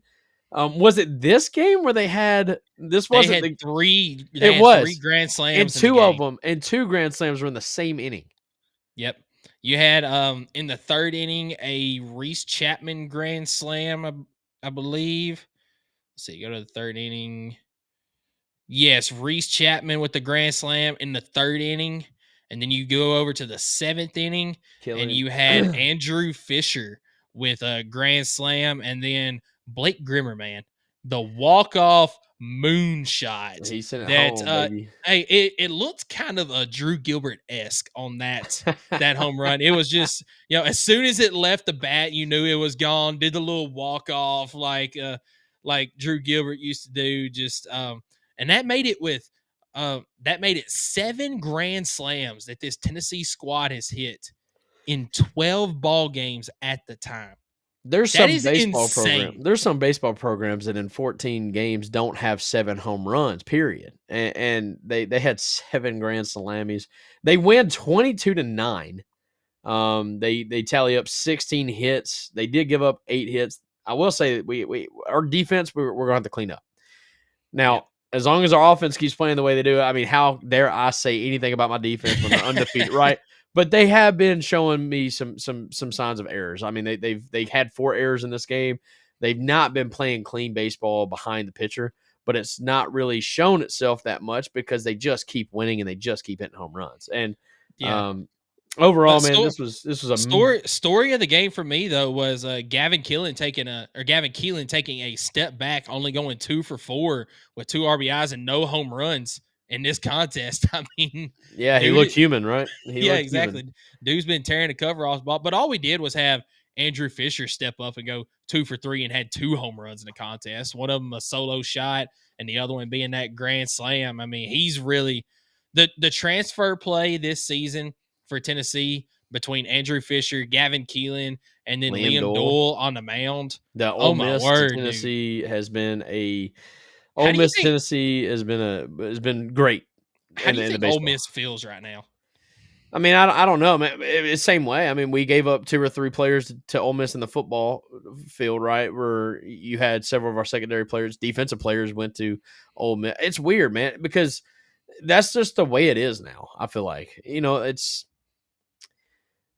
if you're a baseball player that you already know you're good enough to go make money playing the game. Tony V has got this program to where they would choose to give up going pro to come play a year under Tony V because he knows that that's more going to advance their career than it is to just go ahead and start playing in the AA, AAA ranks, which is, I think, speaks volumes on what Tony V has done here at the University of Tennessee. And you've heard it firsthand from guys like Levi Clark, who was literally already a top 30 prospect out of high school and still chose to go to Tennessee because he knows that that's what's best for him in his future. It's things like that is the difference in having a good team versus having a great program. And Tennessee right now has a great program under Tony V. It's a machine. It's a well-oiled machine. It's going to keep feeding itself. And that's why Tony V's coming in with some of the top transfers on top of having the number 1 recruiting class out of high school as well. I mean, he's just doing everything the right way. They're winning ball games. We're going to talk about it here in a little bit because we're just talking about game 1 here against Radford. They played Xavier on Wednesday, did the exact same thing pretty much, 13-1, played a lot better. But again, they are now, after this weekend, which they swept, we're going to talk about that. We're talking about the best start for Tennessee baseball in program history. Yep. And this is right after. How many times have we seen a team win the World Series and just freaking fall off the face of the earth? I mean, it's been a trend over the last few seasons in the SEC because, I mean, you look at A&M. They made the championship game, and they just fell off the face of the earth. Well, it almost looks like this past season, it was backwards because the SEC over the last few seasons, you had, I believe, Mississippi State won it first back in 21, and then they fell off the face of the earth. Didn't even make the NCAA tournament the next season. Ole Miss came from like the last 4 in to win the College World Series the next season and then fell off the face of the earth. Didn't even make the tournament. LSU last year, or in 23, won the whole thing. And then last year, they barely made the NCAA tournament. I don't think they made it out of the region. And then everyone was like, okay, so Tennessee won it this season. What are they going to do next year? Are they going to fall off? No, they just reloaded and kept going. And A&M, the team that Tennessee played, is the one that is kind of fallen off this season. And, how much of that is the coach leaving for Texas? Who knows? There's a lot of issues with that program right now. But, I mean, all Tennessee has done is reloaded, and they have cemented themselves as a top team in college baseball, basically the place to be in college baseball. It's only a matter of time before I think they get the number 1 ranking next to their name. But they beat Xavier. This was the Wednesday night game here at home. Fisher started the scoring off with a home run to right center. Scored Gavin Keelan. Again, Keelan, 3 of 4 night, by the way, I think, for Gavin, who's the second base transfer. He is so good at the plate. It's kind of scary. But you had Levi Clark added a double to get some scoring going, and then Reese Chapman also added the second and final homer of the night, which scored Levi Clark and Andrew Fisher.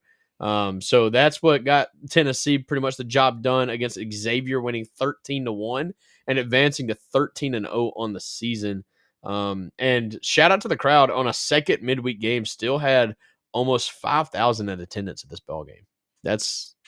Times are changing. I remember when you couldn't even sit 4,000 at the stadium. It was only like 5 years ago. So, well, there was a time that I've heard stories from John Wilkerson. It would be a game that's in the middle innings. He would sit there and he would count the crowd because it was that sparse. And now you're selling out games left and right, even in the midweek. It's amazing what Tony Vitello has done to turn this program around. Times are changing. So we move forward. They get to the weekend series against St Bonaventure. That's right, from New York. St Bonaventure, a very fast team, loves to steal bases, but in game 1, it was all Vols, as it was a combined no-no from 5 total pitchers, but none more that got it going than our guy Liam Doyle, who went, I think, 6 or maybe 5 2/3. He went 5 2/3, 13 strikeouts against 19 batters faced, 2 walks, obviously no hits being the no-hitter. Fantastic effort. Yeah, Tanner Franklin come in for a third of an inning. He just finished off that 6th inning. Arvidsson came in, May came in, and then Sharman. It was Sharman's first appearance this season for the Vols. And he just came in, faced 3 batters, and that was it, man. It was another multi-home run night for the Vols, as Cannon Peebles, Dalton Bargo, Gavin Keelan, we're going to talk about that kid so much, bro, and Andrew Fisher, another Ole Miss transfer. All 4 of those guys homered in the night, which stretched that lead. I mean, but I can't stress enough, man, to have the no-no on top of having the offense. I'm loving our Friday rotation. I'm loving it. Mm-hmm. I love having Liam Doyle out there. And then you're getting guys like AJ Russell healthy in the midst of all this, because he's came back, sure, but I don't feel like he's really quite himself just yet. He's getting there, though.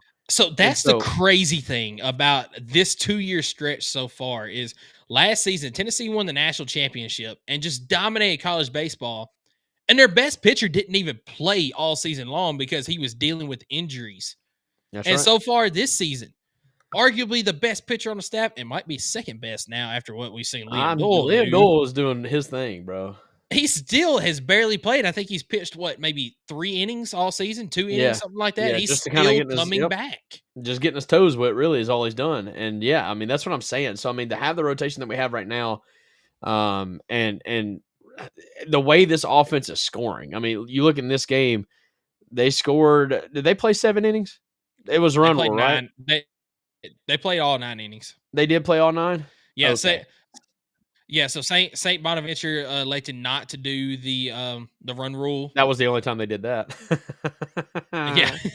Anyways, but yeah, I mean, so that's fine. But they score. I mean, I was just gonna say, I thought they ended it in the 7th because I knew the last 2 games were run rules. But they scored in basically 5 of the first 6, 7 innings. Right? They put up goose eggs in the 1st and 3rd, but they scored in the 2nd by 5 runs, and then they scored in the 4th, 5th, 6th innings.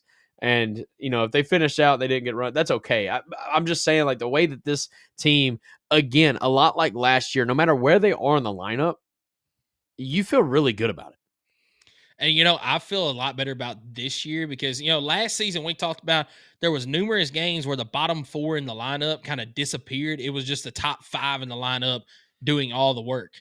this season, man, it's top to bottom that it's either everybody or there might be one or two people sprinkled throughout that maybe have an off game. But right now, it's literally top to bottom 1 through 9. You don't want to face anybody in this lineup. I agree with that 100%. I agree with that 100%. So we move on to the Saturday matchup. And do you want to give an update on? You want to give an update on how that did that one end in 9 innings, or did we run rule that one again? This one ended in 7 innings with the run rule. Is on the mound. Marcus Phillips doing his thing again. I love our Friday Saturday rotation right now. So far on Fridays, once we get into SEC play, it's going to be that Liam Doyle, Tanner Franklin rotation, and then from there, whoever we need to be. That Friday rotation, this Marcus Phillips, then Nate Snead. Love the rotation on our Friday Saturday right now, but another great game. 2 home runs in this game as Dean Curley hit 1, and then Manny Marine. Manny Marin. Manny Marin. That's how you say it. Another grand slam. Walk-off grand slam. Because it did get it over the run rule.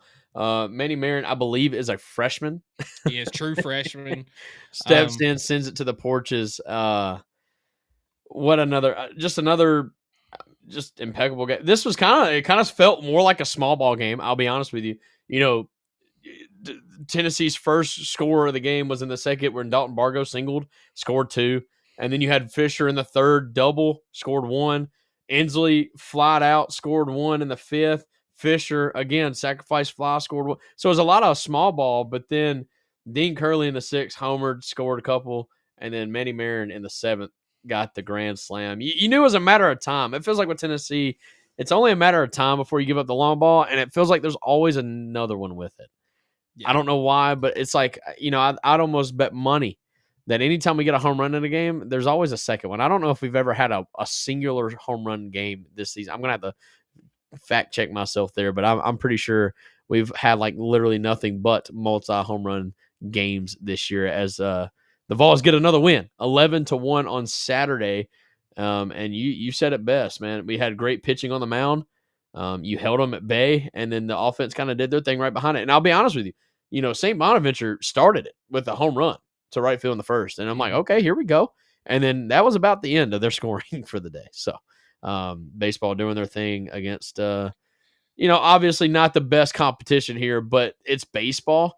The fact that you're doing this night in and night out. I mean, Bonaventure was a 7-4 team coming into the series, and you're making them look like they really just weren't ready for this level of baseball, which not a lot of teams are, man. We're talking about the best team in the country right now. So, yeah, absolutely. And then 6, in this game, it's going to be interesting to see what we get on the Sunday rotations. Right now, we have not seen a just set Sunday starter. Is today it was Johnny Holstaff in this game. Tanner Franklin got to start. He went. Hey, that's what it's called, man. No, that's a good one. No, I like it. But you're right. I mean, everybody kind of went an inning or so. I agree with that. So yeah, Tanner Franklin got to start. He went 1 inning. Then Brandon Arvidsson came in for the 2nd inning. Tegan Coons got the win in the game, going 1 1/3. That's a true freshman. And then from there, it was Dylan Loy pitching 2/3 of an inning. Ryan Combs getting an inning. Austin Hundley with an inning, and then Breedlove, Wiggins, and Krenzel all getting 1/3 of an inning. Just basically getting some work, getting into the contest, trying to just get them familiar with the environment. Ryan Combs, huh? That sounds familiar. Have you seen the side-by-side of Ryan and Aaron? They look like the exact same pitcher. I mean, they are. Insane. They're the exact same pitcher, almost the same height. They're wearing the same number. I love Aaron Combs' meme when he smiles at the World Series, and now they use that picture for everything. I love it, dude. Ryan, it's good to have him here on Rocky Top, and it's crazy. I love when you get siblings that come in and follow in the footsteps, but they also are good. Like, it's not like they're just there because their brother played there. I'm expecting big things from Ron in the future. It's good to have him here. No, I am as well. And in this game, another multi-home run game is Levi Clark with another long bomb. Newstrom with a long bomb. Chris Newstrom, freshman, came in with a long bomb. And then Stone Lawless, man, I'm excited about this kid too, as he hit 2 bombs in the game. Let me see. So it was Levi Clark. Levi Clark started off in the bottom of the third, 2-run home run. Stone Lawless hit his first one in the bottom of the third as well, 2-run home run. I also missed Dalton Bargo had a home run as well. Bottom of the sixth, he had a solo shot. Newstrom had a 3-run shot in the bottom of the sixth, and then Stone Lawless with the 2-run home run in the bottom of the seventh. I believe that was the walk-off. But you see what I'm getting at? run That's rule. 5 home runs and 7 innings of work. And really, it was less than 7 innings because they got over the 10-run mark for Mercy Rule, and it was who hit that one? Stone Lawless. After he hit his home run, that was pretty much Mercy Rule. It was a walk-off home run at that point. So I mean, this team is hitting them, and it's not the same guy. I mean, you're hearing home runs hitting from everybody in the dugout pretty much. I'm loving what I'm seeing from this offense. Dean Curley, I knew was going to be a dog the moment I seen him wearing the number 1 jersey. So interesting story. Did you see the story of why he wears number 1? I did not, but I really want to watch it. So tell me. So Dean Curley, after the national championship game last season, Christian Moore came up to him and he said, you know, the number 1's available next year, right? Dean was like, yeah, absolutely. I mean, it's a lot to live up to. It's you know, you got Drew Gilbert before you, then Christian Moore, and Christian said, and that's why I want you to wear the number 1, because you are going to be that next guy that's going to be the legend of the number 1. That's insane. That's insane. Yeah. And to hear it coming from another player, that's exactly what you want. That's the type of locker room you want. I know it's baseball, so dugout, whatever. I mean, that's what you want in your program. You know, passing the torch, the baton, whatever you want to call it. The daddy cap. And Dean Curley, I feel like, stepped into that role though. And he's really, really taken it. I mean, he's being the leader that you need on the team. He's being the shortstop, right?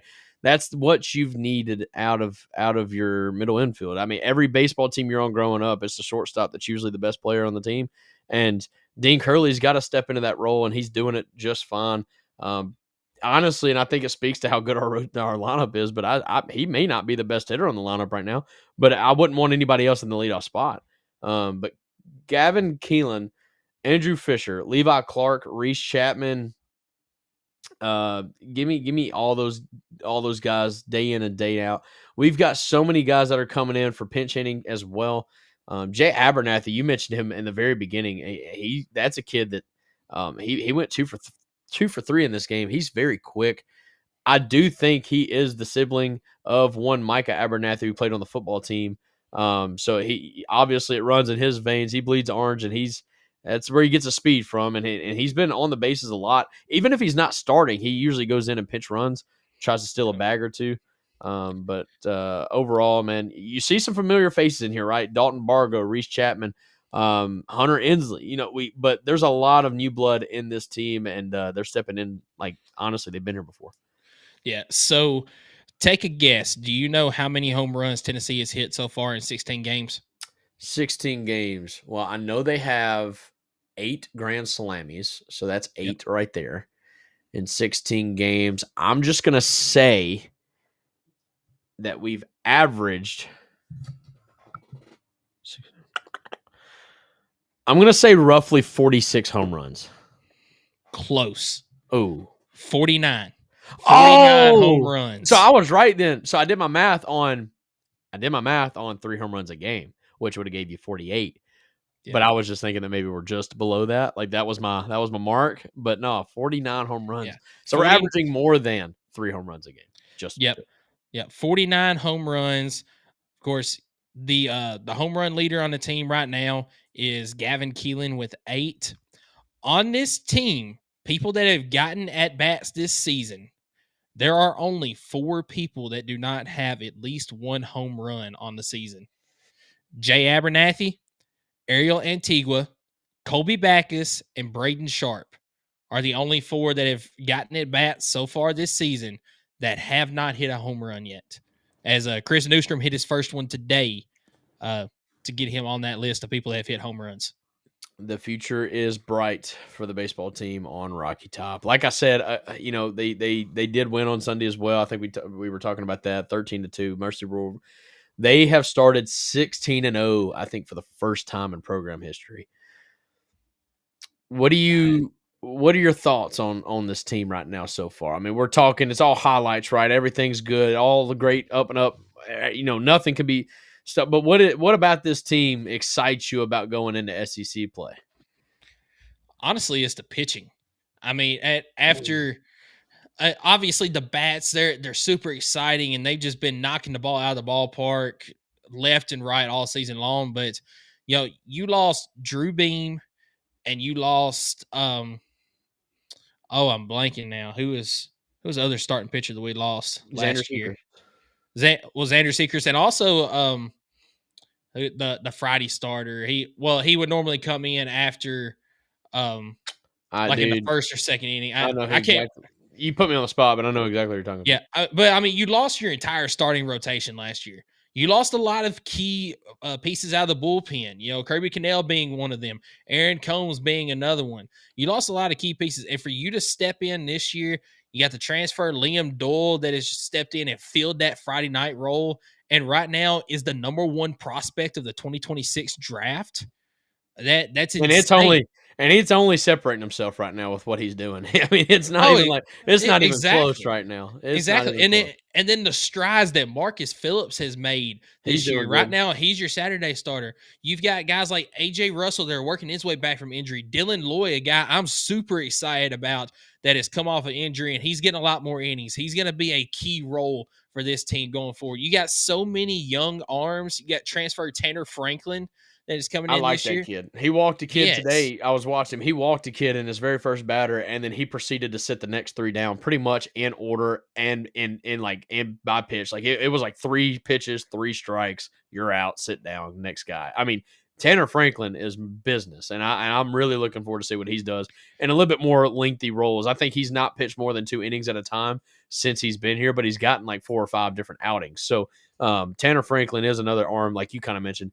Could be a very, very important middle relief type arm, but he's done everything. He started a game, he's closed a game, and he's came in the middle of a game. So, I mean, he's got some filthy stuff. I'll be honest with you. Yeah. So that, obviously you could sit here and point out the obvious. The bats are the most exciting thing about this team, but I'm excited about the pitching because you can have the bats, but if you don't have the pitching, if you have to score 8 to 10 runs a game to win a ball game, it's not a recipe for success.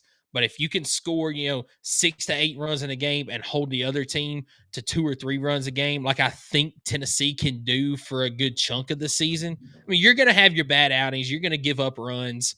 But if you can have the pitching going along with the bats, this team is going to be exciting this season.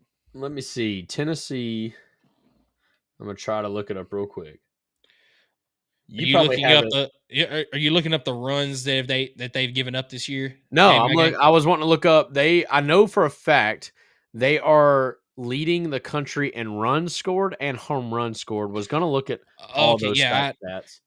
So I don't have exactly where they're at, but I do have this stat right here. So Tennessee has at least one player in the top 10 in the country in each of the following stats: batting average, walks, home runs, on base percentage, runs, slugging percentage, total bases, triples, strikeouts, and then strikeouts over 9 innings.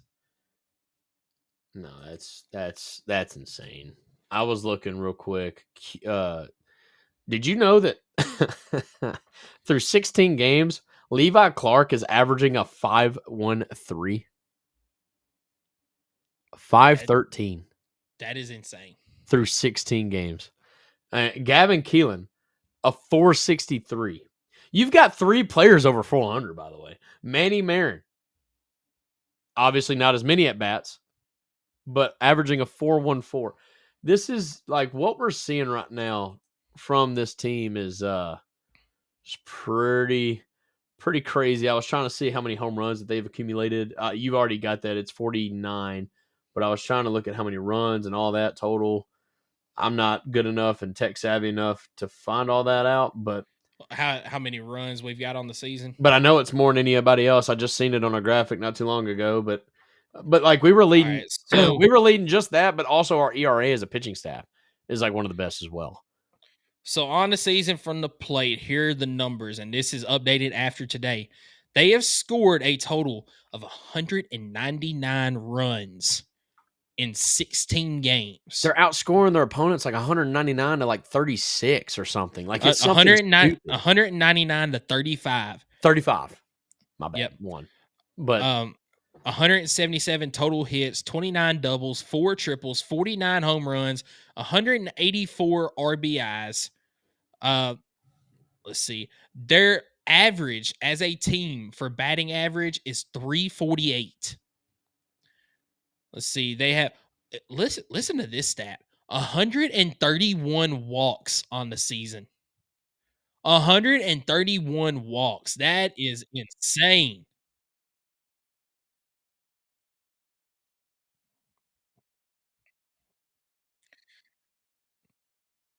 Andrew Fisher has 22 of them. And so and like the next best guy, maybe Dean Curley at 16. So I mean, you got two players right there accumulated been walked 40 something times basically in 16 games. The on base percentage is outstanding. Yeah, and then going to the pitching stats, as a staff right now, they have a 1.83 ERA. Let's see, go down the list. They've only given up 77 hits, only 35 runs, 26 of those earned, 45 walks compared to 201 strikeouts. So what you're telling me, for every 4 strikeouts that Tennessee has, they give up 1 walk. I can live with that. That's right. And then opponents' batting average, the average batting average this year for opponents, they're hitting 169 against Tennessee pitching. I love it, man. This team is rocking and rolling. They're 16-0 for the first time in program history, coming off a World Series win. Tony V's got this team rocking and rolling. They do have a midweek Tuesday night, I believe, against UWD, whatever. West Georgia. West Georgia. Thank you. And then at that point, it's Florida, 7th ranked Florida. Is that a home series or away series? It is a home series. It's an important one. Yeah, Friday night will be on SEC Network Plus. Saturday night, that will be an SEC Network game. Hey, so you are able to catch that on TV, and this Sunday again will be SEC Network Plus. But we're about to get into conference play, man. We're about to find out what this team is really made of. As the SEC, just like in every other sport, they are top tier conference. You're going to face a lot of top 25 teams, top 10 teams, Florida being one of them. We're going to find out what this team is made of early on. As conference opponents this year for Tennessee, you got Florida, Alabama, who is really looking good. up this year, really good. South Carolina, always a good team. Texas A&M, you got that national championship rematch.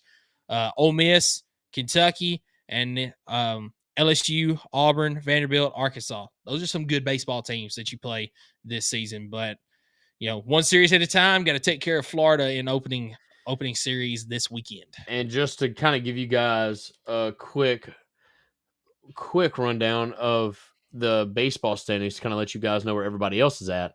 You've got Tennessee and Alabama are both 16-0 to start the year. Georgia, all right, bear with me because, again, just like every sport, it's just really good in SEC right now. Georgia has started the year 18-1. LSU 16-1. Arkansas 15-1. Ole Miss 14-1. Oklahoma 13-1. Texas 13-1. Florida, yeah, it took me that long just to get to Florida. They're 15-2 to start the year. Kentucky 12-2. Kentucky again, regular season co-champion, Kentucky. 12-2 last year in baseball. South Carolina 14-3, Vanderbilt 13-3, Vandy Boys 13-3, Auburn 12-3, Mississippi State 11-4. I say all that to say you only have 2 teams really that are not really looking great. That's A&M and Missouri. Yeah, A&M, a favorite. A&M was SEC favorite. Have started the year 9-6, and Missouri is 8-8. Everybody else is looking pretty freaking spectacular in the non-conference, looking very strong. it's going to get crazy as SEC starts to try to figure out how this is all going to shape up. Tony Vitello, I think, tried to do a really good job of setting expectation last year, saying like, look, winning every series in the conference is not necessarily a realistic thing. We've just been lucky and blessed with the opportunity to be able to dominate the conference the way we have. But I think even Tony Vitello knows that this year that might be a whole nother thing to ask for. Yep. So we might lose a series here or there, but that doesn't necessarily mean that we're not one of the best teams in the country. So just keep that in mind. The SEC is stacked. I mean, this is becoming the level of baseball that's being played, the level of sports and athletics that's being played right now in this conference is beyond me. I don't know how they're going to keep it up. Honestly, I don't. Yep. Completely right on that. Real quick before we get out of here, we did mention spring practice does start this week. Actually started Friday, I think. Key player that everybody has been worried about. He announced that he was going to enter the transfer portal during the spring window. Ricky Gibson really announced it, and that's why I'm so against it, man. I mean, I don't disagree with you, but sources announced that he was planning to enter the portal, right? That's the news that came out. That's what scared everybody. But just like Dylan Sampson did it, just like Jalen Wright did, like these kids are trying to work a better deal, right? I think the bad part about this one was the timing of it. I mean, Dylan Sampson, those other guys, they did it before or kind of during that first transfer portal window, right after the season ended. They kind of hinted at it, got their deal then. This is now right before spring practice starts that Ricky Gibson is doing. It's the timing of it that makes this one concerning. But what I'm saying is I think hindsight's 2020, but I don't even know if this was really as much as it was Ricky Gibson as much as maybe people in his corner. I don't know if Ricky Gibson had a lot to do with this. Could be. So I mean, now that you're starting to see a little bit more coming into the light and whatnot, but I think Ricky Gibson planned on playing the entire time. I think maybe his folks in his corner like, hey, Jerron McCoy going down, you're the number one guy now. You should be getting whatever he was getting. So, I mean, I hate that type of mentality. I hate that game that's being played within the game. But overall, I can't fault him. But he was there at day one. He was in pads. I think he's locked in. But again, I just hate that a lot of this news that goes public, I don't feel like it's necessary. I feel like this could have all been handled behind closed doors and we'd have never known about it and everybody could have been happy. But now you kind of, you want to, I guess that's what gives the players a little bit more leverage though, is it coming to the public, right? And them allowing them to kind of use that saying, well, like, hey, I matter, you need to do this. But I seriously think what's being done behind the scenes is like nothing like what's being reported to the media. I wish I knew that for sure, but overall he was there for spring ball. He's there. He's locked in. It's good to see. And then also, aside from that, we got pro day this week, Michael. I don't know if you knew about that. I believe it's Tuesday. Got some folks that's going to be attending. One, Eli Purcell, going to be there. He's been working his butt off, man. I've been trying to stay in touch with him. Trying not to bother him either because he's been training. But got some Vols that are going to be represented well on pro day. That some didn't necessarily get the invite to draft the draft combine. But that doesn't mean that they're not going to make some noise in the draft. So, yeah, I got a lot going on. Yep, absolutely. So, real quick, live on the air. Next week, talk about Tennessee in the SEC tournament, mention the baseball and softball, and then filling out brackets live on the air. I like it. All right, because I looked up what time the selection show is next Sunday, and it is at 6 Eastern. So by the time we get through talking about men's basketball and talking about baseball, fill it out live on there. Yeah, we'll just fill it out because the tournament starts that week, right? Like Wednesday, Yep. Thursday. Yeah, it's March Madness, baby. So next week, special show. Y'all be there. Y'all fill out our brackets with us. It's gonna be fun. Yeah, so I will be putting out on socials this week.